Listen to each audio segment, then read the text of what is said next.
The silence was the first thing that hit me. Usually, when Amelia came home, there was a flurry of activity. Keys jangling, her heels clicking on the hardwood, the murmur of a phone call as she shed her coat. But tonight, nothing. Just the hum of the refrigerator and the ticking of the grandfather clock in the hall, each tick a small hammer blow against the fragile shell of my composure. I knew. I'd known for months. The late nights at work, the whispered phone calls she thought I couldn't hear, the perfume that clung to her, unfamiliar and expensive.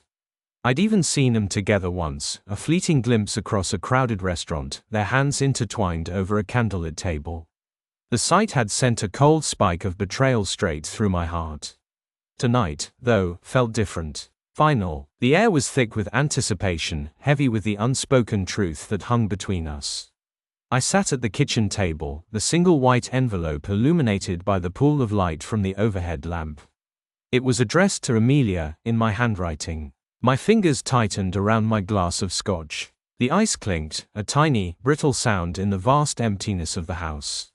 The front door clicked open, and Amelia stepped inside. She looked tired, her blonde hair pulled back in a messy bun, the carefully applied makeup smudged around her eyes. She saw me, saw the envelope, and her face paled. She didn't speak, just stood there, frozen, her eyes darting between me and the letter as if it were a venomous snake. "What's this?" she finally managed, her voice barely a whisper. "Something you should read," I replied, my voice flat, devoid of emotion. She snatched the envelope, her fingers trembling as she tore it open. Inside was a single sheet of paper. On it, I'd printed out the email confirmations for a weekend getaway to a secluded cabin in the mountains, a trip I'd booked for us, a last-ditch attempt to salvage what we had. Below the confirmations, I'd written a single sentence, "I know." The blood drained from her face. She swayed slightly, clutching the counter for support. "Daniel, she started, but I cut her off. "Don't," I said, my voice rising for the first time. "Just don't. I don't want to hear your lies anymore." She crumpled to the floor, sobbing, begging me to forgive her. But the words were hollow, meaningless. I'd heard them all before. I watched her, my heart a cold, hard stone in my chest. The anger I'd been holding onto for so long finally began to dissipate, replaced by a chilling sense of emptiness. I'd loved her, truly loved her, with every fiber of my being. And she had betrayed me, systematically, cruelly, without a second thought. "Get out," I said, my voice low and steady. "Just get out." She looked up at me, her eyes red and swollen. "Where will I go?" she whispered. "I don't care," I replied. "Just go." She left that night, taking nothing but a small suitcase. I watched her car pull away from the curb, the taillights disappearing into the darkness. Then, I went inside, poured myself another drink, and began to plan.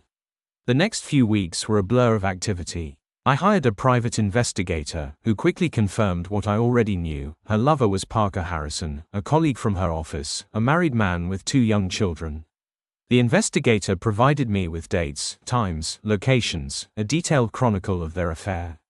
It was sickeningly thorough. I didn't confront Parker immediately. I wanted to wait, to choose my moment carefully. I wanted to inflict the maximum amount of pain, to make them both pay for what they'd done. My opportunity came a few weeks later, at the company Christmas party. Amelia and Parker were there, of course, flaunting their illicit relationship in front of everyone. They thought they were being discreet, but their stolen glances, their whispered conversations, were obvious to anyone who cared to look. I waited until they were alone, standing near the mistletoe, their hands clasped tightly together. Then, I walked over, my face a mask of calm indifference. "Parker," I said, my voice loud enough for everyone nearby to hear. "I need to talk to you. About Amelia." Parker's face went white. Amelia gasped, her hand flying to her mouth. I didn't give them a chance to speak. I pulled out a thick manila envelope and handed it to Parker. "These are copies of emails, text messages, photographs," I said, my voice cold and hard. "Evidence of your affair with my wife. I've also sent copies to your wife, Reagan. I'm sure she'll be as interested in them as I was." Parker's eyes widened in horror. He looked at Amelia, his face a mixture of disbelief and betrayal. "You bitch," he hissed, his voice dripping with venom. The music stopped. The room fell silent. Every eye was on us. Amelia started to cry, her carefully constructed facade crumbling around her. "It's not true," she sobbed. "He's lying." But no one believed her. The truth was written all over their faces, in the stark, unforgiving light of the Christmas decorations. I turned and walked away, leaving them to deal with the fallout. I didn't look back. The divorce was messy, protracted, and expensive. Amelia fought me every step of the way, but in the end, she had nothing. Her reputation was ruined, her career in tatters, her family ashamed. Parker lost his wife, his children, and his job. Their little world had come crashing down around them. It wasn't the happy ending I'd once envisioned. There was no joy in the downfall, no sense of triumph. There was just a hollow ache in my heart, a constant reminder of what I'd lost. But I had my dignity. I had my self-respect. And I knew, with absolute certainty, that I had done the right thing. I rebuilt my life, piece by painful piece. I found happiness again, not the same happiness, but a new kind, forged in the fires of betrayal and loss. And in the quiet moments, when the memories threatened to overwhelm me, I would remember the silence of that night, the single white envelope on the table, and the look on Amelia's face when she realized that her world, like mine, had finally come crashing down.